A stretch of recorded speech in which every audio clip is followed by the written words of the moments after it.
Jim Beyer, who everybody knows, I think, is going to talk about why travel. Jim is a retired architect and amateur photographer living in Pocasset. He was a principal in the architectural firm Steuben's Associates in Cambridge, Mass., before embarking on a career as a development officer with Las Vegas Sands and MGM Resorts International in Las Vegas, Macau, Singapore, and the Arab Emirates.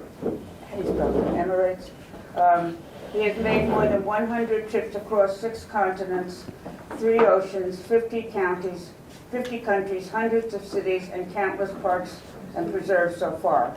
He is a graduate of Kent Place in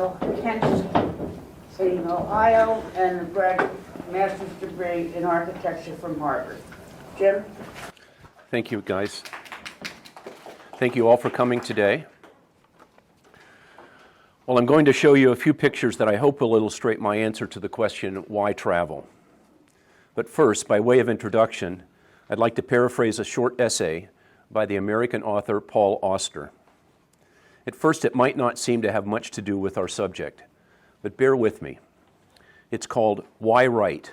And it was published in late 1995 in the New Yorker magazine. In the essay, Auster tells 5 short stories. I'm going to relate 2 of them to you. The first one concerns Auster's family staying for the summer in a rented farmhouse on a remote mountainside in Vermont. A neighbor dropped by one afternoon with her children, who quickly befriended his own children before they all ran off to play upstairs at the back of the house. As Auster and his wife sat conversing with the friend, they heard a crash from the back of the house, and Auster realized that the children had knocked over a vase that was sitting on a bench beside the staircase railing.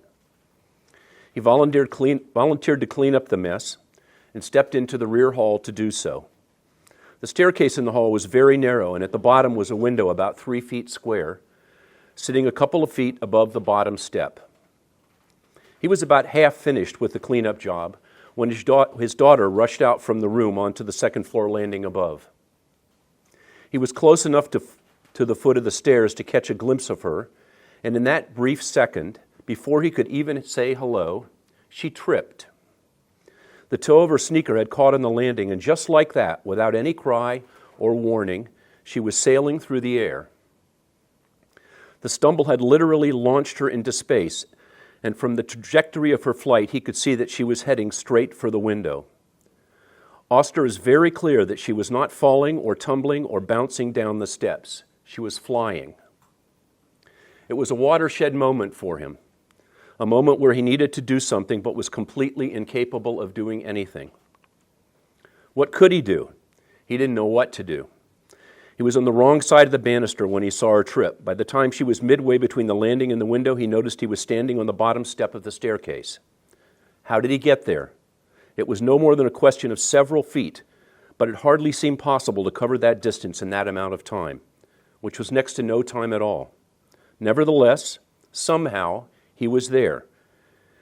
And the moment he got there, he looked up and opened his arms and caught her. In the second story, Auster is 8 years old. At that moment in his life, nothing was more important than baseball. His team was the New York Giants, and he followed the doings of those guys with all the devotion of a true believer, even in old age.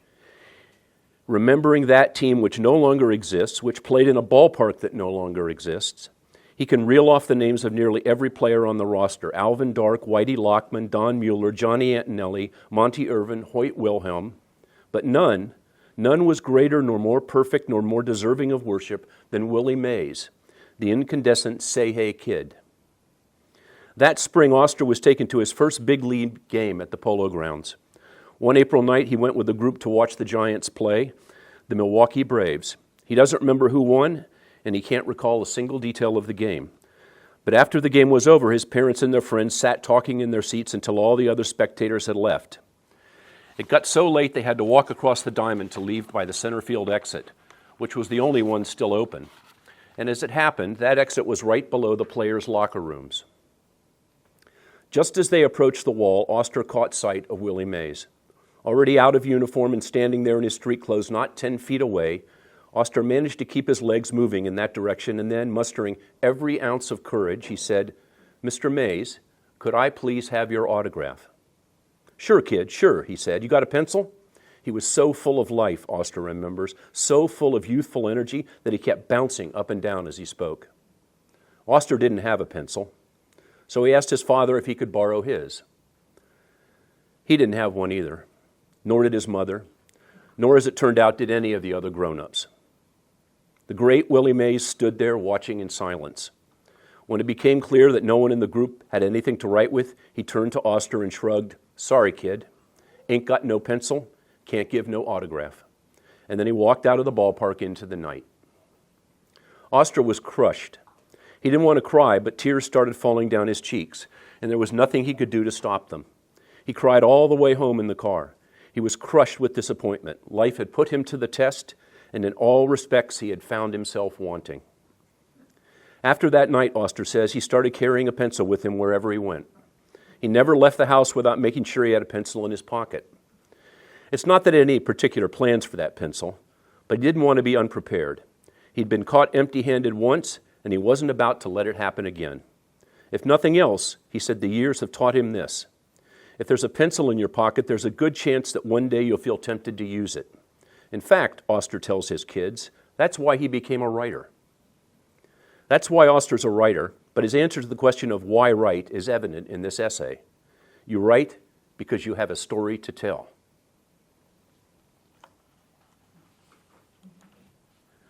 But why travel? Why put up with the jet lag, the sleepless nights, the strange food, the unusual weather, the cookie-cutter hotel rooms, the expensive tourist traps, and the incomprehensible foreign languages? This case against travel is made in another, more recent article from the New Yorker, in which the author essentially argues that as a visitor one is constantly doing touristy things that one would never do at home, like taking a dawn walk across the desert or visiting a falconry museum, and thus exposing oneself to a certain disappointment of expectation built up while one was imagining what a wonderful time one would have while traveling. In other words,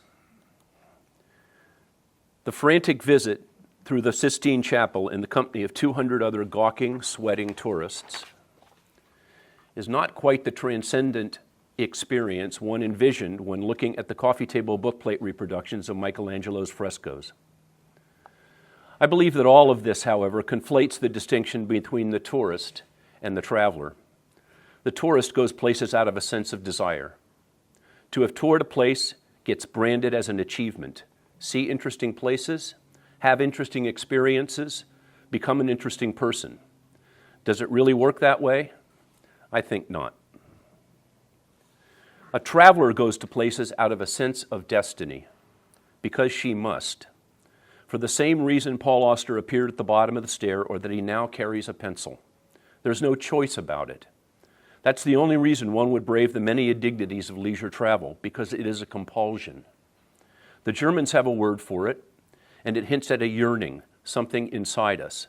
What can be so powerful that it can drive us to do such a thing, to embody the wanderlust? Human beings crave order. It's why we have a natural tendency to classify things and why we look for patterns, whether visual, acoustical, textural, in everything we encounter. It's why we use metaphors so we can make a thing we don't understand like a thing we do understand. When we come across an apparently random or chaotic event or object, we try to make sense of it, to relate it to something with which we are familiar. If you look at this image long enough, you'll see the railings, and eventually you might see fire escapes, and you might, after some thought, realize it's a reflection of building facades in the highly polished hood and windshield of an automobile. But only after you've compared it to a series of similar things that you have previously experienced. When this twisted pile of junk appears before you on the trail in the middle of the woods, as it did on a hike that Cheryl and I recently took, it is at first chaotic. But then you notice the tire and the steering wheel and maybe something that looks like an engine block, and oh yeah, isn't that a broken seat lying over there? You struggle to find order. You make up a story knitting everything together, and in so doing you come to an understanding that enlarges your comprehension of things. Travel can provide the medium for this in a very multidimensional way. For instance, we all have a concept of the color of blue. It's built up from a lifetime of encountering blue things. There's a kind of mental picture of blue that everybody possesses, probably a little different for each of us, but similar enough that we can understand what someone means when they say blue. I had such a mental picture of blue when I embarked on my third trip to Alaska in 2021. In Tracy Arm, off the Inside Passage in southeast Alaska, I experienced a shade of blue I had never yet seen. It was a bottomless, thick, glacial blue which, when seen in the bracing cold and vastness of the wilds of the Alaskan wilderness, was unforgettable. Not only did it expand my understanding of the color blue, it came with such depth and richness of sensation that I will never forget it. That is the possibility of travel. This realization of order can come in a very different way. At a general level, a sort of 10,000-foot view, the Grand Canyon is a very orderly place. A river has cut a 250-mile swath through the earth as a result of billions of years of erosion and uplift. And when we look at a vista of the canyon, we can see very clearly the hierarchies of layered rock strata and drainage channels that eventually culminate at their lowest level into a major artery, the Colorado River, that eventually sweeps everything into a giant collection basin, once the Pacific Ocean, but now a reservoir called Lake Mead. This is a system we understand. At this macro scale, it is quite comprehensible. But if we descend into the canyon, say on foot or muleback, we lose this overview and the canyon becomes quite incomprehensible. We lose our bearings because we no longer can sense the overall order. There are trails, but we can't see where they end. Sometimes when the path traverses bare rock, we can't even see the trail ahead of us. When the trail disappears, I can tell you it's quite disconcerting. You find yourself in a rock-strewn landscape with no idea which way to proceed. Fortunately, because human beings crave order, there has evolved a means for marking the trail. Simple trail cairns, little organized piles of stones or rocks, provide order within the chaos and show us the way to go. I think it is this fundamental need for order, the need to assimilate what we see and don't understand into what we have seen and do, that makes travel, the experiencing of new and unfamiliar situations and the integration of them into our understanding of things, such an important part of life.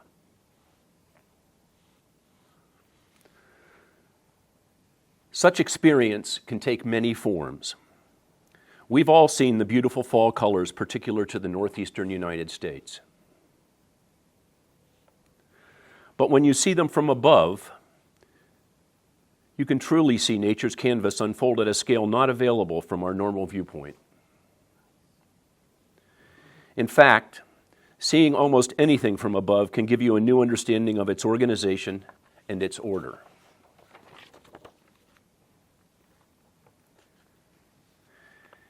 India, to me, has always been a fertile place to find new experiences. We are all familiar with the Taj Mahal, long thought to be one of the most beautiful buildings in the world.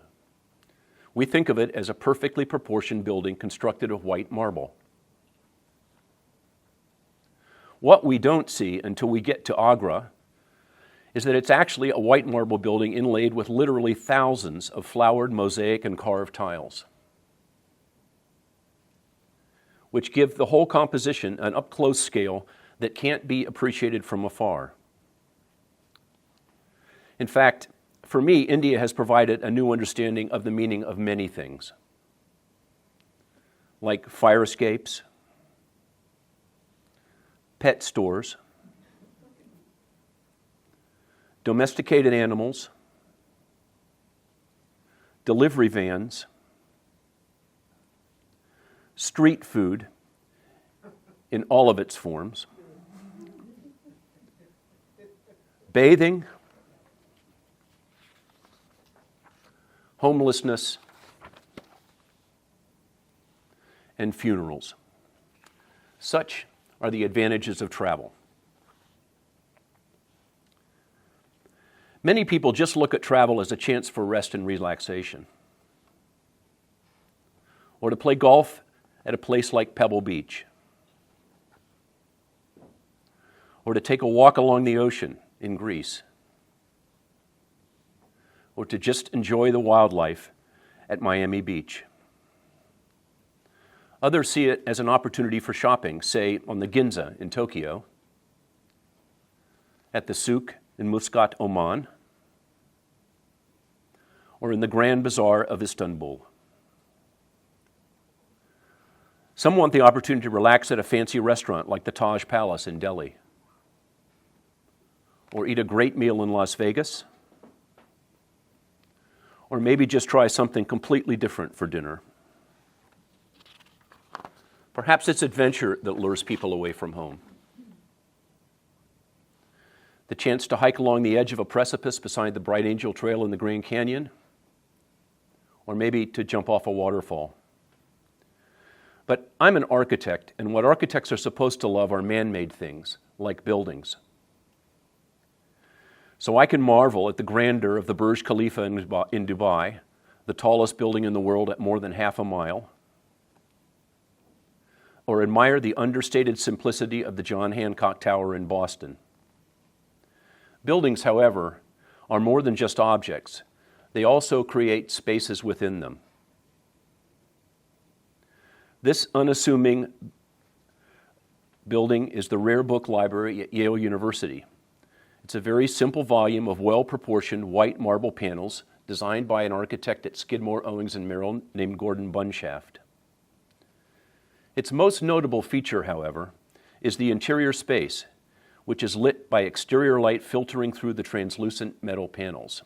It's quite a striking place. In fact, it's a very modern take on a very old concept that we can see at Notre Dame Cathedral in France, where the light filtering in through the stained glass windows creates a sacred space. Sacred spaces are not only the purview of Gothic cathedrals. The most memorable thing about La Tourette Monastery in La Bréve, France, is not the building itself, but rather the beautifully lit chapel inside. The architect for La Tourette was a Frenchman named Le Corbusier. There's another example of his work at Ronchamp Chapel in France. Ronchamp presents itself as a form reminiscent of a French nun's hat when you approach it, but you're forced to walk around the wall full of chiseled openings in order to enter. Upon entry, you are greeted with this view of light streaming through the openings in the very wall you were just forced to walk around, which resolves to this once your eyes get used to the darkened interior. You see, the experience of architecture, actually traveling to be there, provides a much richer understanding of it. I also think it's fair to say that most architects are suckers for a good bridge. In this bridge in particular, because it's the Golden Gate. The Golden Gate Bridge is, of course, a symbol of San Francisco, but it also stands as an important gateway in two respects. It's the main link between San Francisco and the Napa region to the north, and it is also a gateway into San Francisco Harbor from the Pacific Ocean. When all those war brides came across the Pacific from Australia after World War II, the Golden Gate was the first physical sign of America that they saw. I know that because my mom told me so. I want to use it as an example of how travel can expand an idea, very much like the color blue I referred to earlier, but in a much less abstract way. It's called the Golden Gate Bridge, but it's widely recognized as a gateway into San Francisco Harbor and Northern California. Let's consider the difference in meaning between those two different but apparently synonymous words. A gate is the actual hinged swinging piece that controls access through an opening. A gateway is something that contains a gate, or as we shall see, could contain a gate. A gate, we don't have to travel very far from home to see the most basic kind of gate. In fact, this one is right there on my rear deck. It doesn't hold much symbolism, but it does conform pretty close to the technical definition of a gate. This gate is in Juneau, Alaska. You don't have to go quite so far to find a gate that closes off a space, but I think it's a good example of a conceptual step up from the gate on my deck because it contributes to a sense of visual enclosure, or visual exclusion from the outside that the gate on my deck just doesn't have. There's no clue to what's beyond this barrier gate in Abu Dhabi. In fact, the owner of this villa thought that the idea of a barrier gate was so important that he created a fake gate beside the real one for emphasis. This is also a crude example of a symbolic gate in addition to a functional one. The typical Oriental gate, like this one in Japan, is also a true gate. It incorporates a roof, a familiar element in the Far East, and it also introduces for us the idea of a gateway, an opening that can be closed by a gate. This is Sather Gate. It's one of the many entrances to the campus of the University of California at Berkeley. It's a commemoration to an early supporter of the college, and it's purely symbolic because, as you can see, it can't be closed. There are no gates. Technically, Sather Gate is a gateway. Its symbolic value is such that students have their pictures taken beside it at graduation. While there may be no gates in Sather Gate, it still stands as a marker to an entry into the Berkeley campus, and we recognize it as a gate. At a completely different scale, the Arc de Triomphe in Paris is also a kind of gate. It has no swinging leaves, it leads nowhere, and no one actually goes through it, but it's the most enduring monument in France and the symbolic gateway to Paris. India Gate in Connaught Circle in New Delhi is another example of a monumental gate that isn't really a gate at all, but it's recognized as such. And finally, we have an abstract monumental gateway right here in the United States, the St. Louis Gateway Arch. It is a pure symbol, though quite a powerful one, that we still recognize as a kind of gate even though you don't go through it. So I posit that there is this Platonic concept, let's call it gateness, that's present in all those examples. The more we travel and the more kinds of gates and gateways we experience, the bigger that concept gets, and the ideas of gate and gateway finally merge. Just like the color blue, the concept stretches to incorporate more interpretations, and we increase our understanding of the words and the world. The architect's love of built form does not preclude us from appreciating the sublime beauty of natural landscape, like this landscape at Wapta Lake in Banff National Park in Canada, or sunrise at Dibia Beach in Abu Dhabi, or the early morning mist in the Inside Passage of Alaska, or for that matter, Mount Baker in Washington at sunset. And finally, for me personally, the most rewarding part of travel is the ability to observe juxtapositions that don't exist at home. These juxtapositions, particularly those between the built and the natural environment, reorder the way I understand the world. They can be jarring, like this flamingo preserve in front of a Jebel Ali cement factory in the UAE. Or they can be pastoral, like these examples from Hocking Hills State Park in Ohio. Or they can be simple artificial interventions into the landscape, like this terraced rice paddy in Bali. Or even provocative, like this steel plant along the Lehigh River in Bethlehem, Pennsylvania. As an aside, it was at this abandoned Bethlehem steel plant that I was able to capture one of the more provocative images I've ever seen. This is the welfare room at Bethlehem Steel. Bethlehem Steel was abandoned in 1998. Those copper cups remain, and they've served as receptacles for the valuables the workers at the plant carried into work. The valuables were placed in the cups, and the cups were hoisted by those chains up to the ceiling and locked in place by an individual key that fit into the radiator-like object in the background. Their valuables were thus held safely until the end of the workers' shift, when they unlocked the chain, retrieved their possessions, and went home. I realized that this was an early industrialized realization of a locker room. Sometimes, just sometimes, you get lucky and find that the built environment is in total harmony with the natural environment around it. Like Falling Water, a house by Frank Lloyd Wright in Bear Run, Pennsylvania.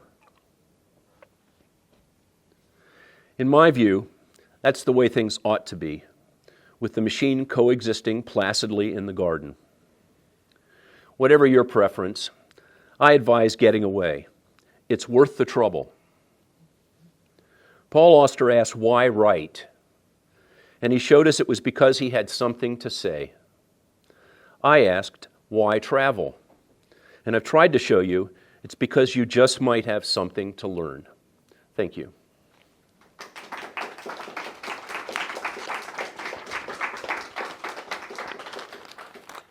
Any questions?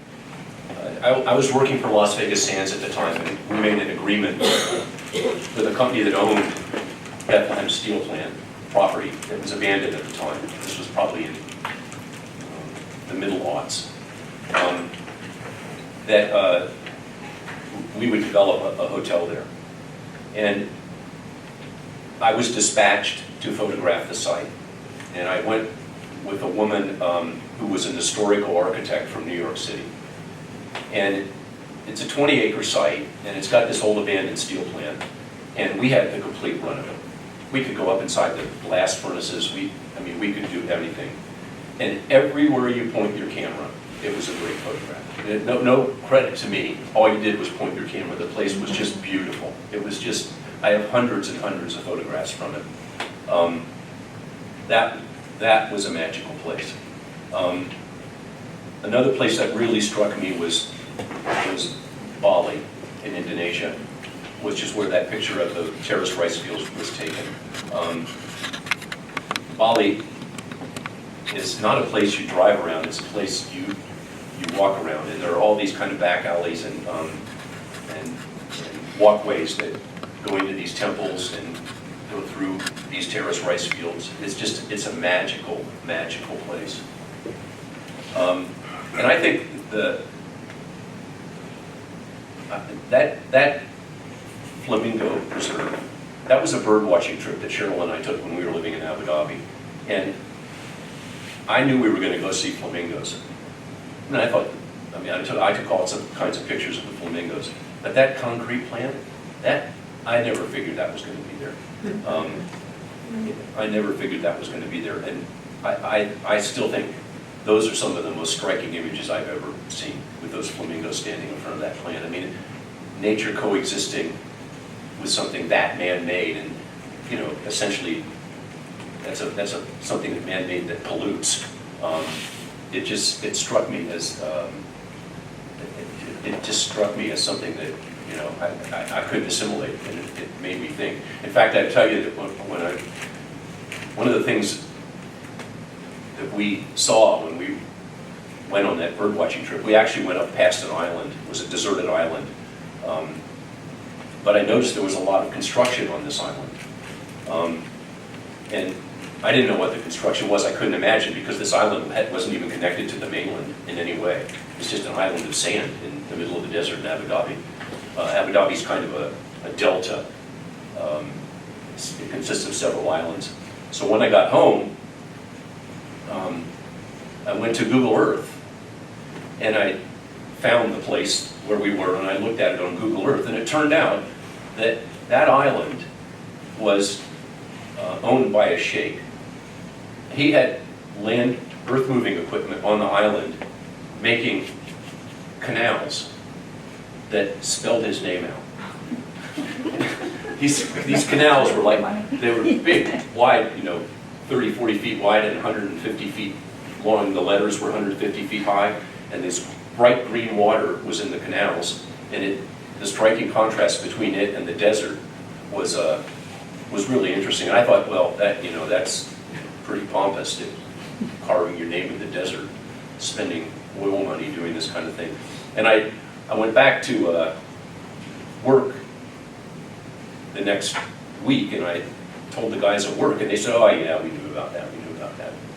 Well, about a year later, I went to show somebody else that Google Earth thing, and I zoomed in, and it was all clouded over. So I think somebody had probably gotten to this shape and told him that this isn't something that people should be able to see on Google Earth. So, anyway, that's the bird watching trip from Abu Dhabi.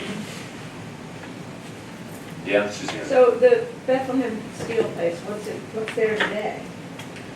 I mean, Well- it's obviously not a tourist place that anyone could see what you saw. I mean, There are a couple of things there. The steel plant's still there. Sands, the company I work for, built a hotel, exhibition center, and casino there at one end of it. And that's still there, although Sands doesn't own it. It's got some other name now. In fact, Cheryl and I just drove past it when we were going to Ohio a month ago, and we noted that it had a new name. The plant is such a haunting place. And there was a guy there, when I was there, I met a guy who was the vice president of human relations for Bethlehem Steel. And when the plant closed, he sort of carried on the tradition of the plant, and he watched over it, and he actually had an office there. And he always wanted to make it a museum, and there actually is a museum of a sort at one end of the property that you can visit. And I think if you got to know this guy well enough, you probably could get walked through the blast furnaces. They've actually put up lights and all kinds of colored lights on the blast furnaces now, so it's quite a tourist attraction. But it's a fascinating place. Cheryl's been there. It's a wonderfully mysterious place, and it's made more mysterious by the fact that one day the workers just up and left everything there, and you could see from that picture. I mean, there was still stuff in those, there were still chains that hadn't been hoisted down. I mean, people just walked off. And this VP of Human Relations had great stories for us. He was quite bitter at the unions because he felt that it was the union's fault that Bethlehem Steel closed. And, you know, this Bethlehem Steel plant is where the steel for the Golden Gate Bridge was made, where the steel for the Brooklyn Bridge was made. You know, it has great American heritage value. And he always wanted to see that preserved, and that's why the museum's there. In fact, there's a building there called High House, which is about a 60-foot by high, 70-foot high by maybe 20-foot square brick building that was used to cast the guns for the battleships of World War II. And they hung the casting from the top of the building, and it's still there. You can still go through that. So yeah, I think there's still access by tourists, but I think you have to know people. Yeah, Holly. And Jim, thank you very much for your presentation. I had the opportunity to go out to Springfield, Massachusetts, to the MGM casino. I wanted to see what it was like. But more importantly, Jim mentioned that he had chosen the art that they purchased for part on display there. And if you get a chance to go out there, it is some of the most magnificent pencil drawings I have ever seen. It is just, your attention to detail, Jim, is just, must be exquisite to have selected this. I mean, it's just beyond brilliant. The woman that did those, Yeah. that was a local artist. She lived in Hingham, and I saw, somebody showed me a little pencil drawing that she had done, and it was beautiful. And I said, I got to talk to this, because I wanted these local artists. I was in charge of putting the art there, and I wanted to put local artists there. And so I called her up, and I said, I'd like to come and see you. Well, she didn't know who I was. I mean, I could have been anybody. But she said, okay, I'll meet you in such and such a place in Hingham. And I drove down to Hingham. And it turned out this place was, I think it was a house that her boyfriend had developed and built. Because her boyfriend was there when I went, and I'm sure he was there because she didn't want to meet me alone. We should know who he was. But she had taken these huge, and I say huge, they're that big. They're as big as that quilt. These huge drawings, pencil drawings of tree trunks and tree limbs, and she just distributed them all over the house. It was amazing. It was just amazing. I couldn't believe it. Her name was Sandra Bornheim. And you know, she's just another artist from Hingham. But I bought 3 of her pieces and hung them in this big hall that we had in Springfield, and those are the ones that Holly is referring to. That was one of the better experiences of my life, doing the artwork in that place. Well, they were just so spectacular. But you had some in there that were just circles, you know, like pebbles and stuff. And I've never felt so much power for, you know, no reason. They were just magnificent. Well, it's good to know they're still there. Yeah. So thanks, Jim. That was great. As you know, Bill and I like to travel, and one of the things is, you know, we say, well, we'd like to go back to someplace that we've been before, but there are so many other wonderful, wonderful places to go. And it made me think about why go back, not why travel, but why go back. And I had an experience. Twice I went to India. The first time was really shocking to me. The second time, I could absorb much more. And one of my favorite stories was on my second trip. I was fixated not on buildings, not on people, but on modes of transportation. And I don't know why, but that's a reason. I could give a whole slideshow on modes of transportation. That's another reason to go back, because you see new things. And I took a bunch of photographs called it Progress on Parade. So you saw on the highway people with oxen, camels, elephants. Rickshaws, I mean. That's Rickshaws, 5 people on a those motor crazy scooter. motorized cabs they have. Gigantic buses with people hanging off each end. But that's what I think of when I think of why go back to somewhere, because you get a whole other experience. I was having dinner with Connie and Carl, and I told the story on Saturday night that I had never been out of the United States when I went to work at Stubbins Associates. And I think I was almost 30 years old, and I'd never been out of the United States. And the summer that I started there, I went to Europe. That was the first time I'd ever been out of the United States. So I hadn't traveled that much, and Dick Green, who was the president of Stubbins at the time, about a year later, after I'd worked there a while and established some credibility, he pulled me into his office and he said, you know, your work's been pretty good. He said, I think we want to get you traveling. And I said, that sounds pretty good to me. And so we arranged for my first trip to Singapore, and I told Dick that I was going to go to Calcutta because I wanted to see a building there by the architect Louis Kahn. It's the Bangladesh Assembly Building. It's the government building there. And Dick said, well, be careful. And I said, what do you mean? He said, well, you'll know what I mean, just be careful. He said, first time you go into a third world country, you got to be a little careful. And I didn't go right into Calcutta. I stopped in Thailand, and I was staying at the Erewhon Hotel, which is one of the nicest hotels in Bangkok at the time. And I think I took a pedicab from the airport to the city with my polo shirt, my chinos, and my penny loafers. And I was accosted by everything from beggars to prostitutes. I remember a prostitute came up and she gestured, you know, as if I wanted her, and she said 50 baht, which I think was $10. And I wasn't interested, so I kind of, and she said 25 baht. Well, I was so, I remember being so intimidated that all I could do was go into my hotel room for a day and stay there. I couldn't go out. I was just completely, I couldn't assimilate all the stuff that was going on.